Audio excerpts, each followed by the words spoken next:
सबसे ज्यादा 14 फसलें किसानों की अगर राज्य में एमएसपी पर खरीदी जाती है 24। सैनी जी बहुत जागरूक है। हमारे सैनी ने इसको 1 लाख करोड़ तक पहुंचाने का काम किया। 2 लाख करोड़। आज सैनी जी मेरे डेटा को सुधारते ही जा रहे हैं। सबसे ज्यादा 14 फसलें किसानों की अगर राज्य में एमएसपी पर खरीदी जाती है 24। सैनी जी बहुत जागरूक है। पहले 14 थी, सैनी जी के लिए ताली बजाओ, उन्होंने 14 से 24 कर दी। सबसे पहला राज्य अगर कोई है तो हरियाणा है।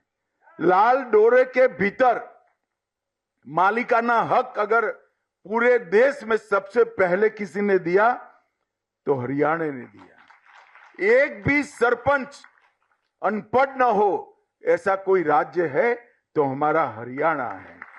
पंचायतों में महिलाओं की 50% भागीदारी भी महिलाओं ने सुनिश्चित हरियाणा ने करी है।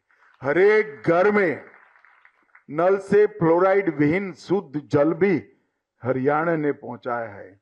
और सबसे पहला धुआं मुक्त, मतलब एक भी घर में कंडे और टहनियां लकड़ियां नहीं जलाई जाती है, ऐसा राज्य कोई बना तो अपना हरियाणा बना है। और सबसे पहला आयुष विद्यालय अगर कहीं बना तो अपने हरियाणा के अंदर। और हरियाणा का बजट हुड्डा साहब शायद कल देखेंगे अखबार में। हुड्डा साहब आप 37,000 का छोड़कर गए थे, हमारे सैनी ने इसको 1 लाख करोड़ तक पहुंचाने का काम किया। 2 लाख करोड़। आज सैनी जी मेरे डेटा को सुधारते ही जा रहे हैं।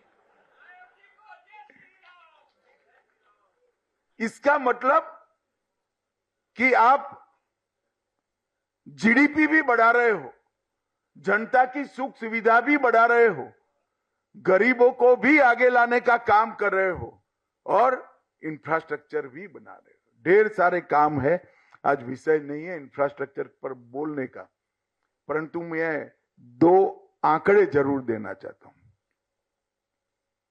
जब 10 साल यूपीए की सरकार थी तब 10 साल यहां पर भी कांग्रेस की सरकार थी। सोनिया मनमोहन की सरकार चलती थी। 10 साल में हरियाणा को 10 साल में 41,000 करोड़ रुपया दिया। और 10 साल नरेंद्र मोदी जी की सरकार चली, हमने 1,43,000 करोड़ रुपया हरियाणा को देने का 3 गुना पैसा दिया। इसके अलावे 1,26,000 करोड़ के इंफ्रास्ट्रक्चर का काम, 72,000 करोड़ के सड़क निर्माण का काम और 54,000 करोड़ का रेलवे का काम अलग से देने का काम भारतीय जनता पार्टी की सरकार।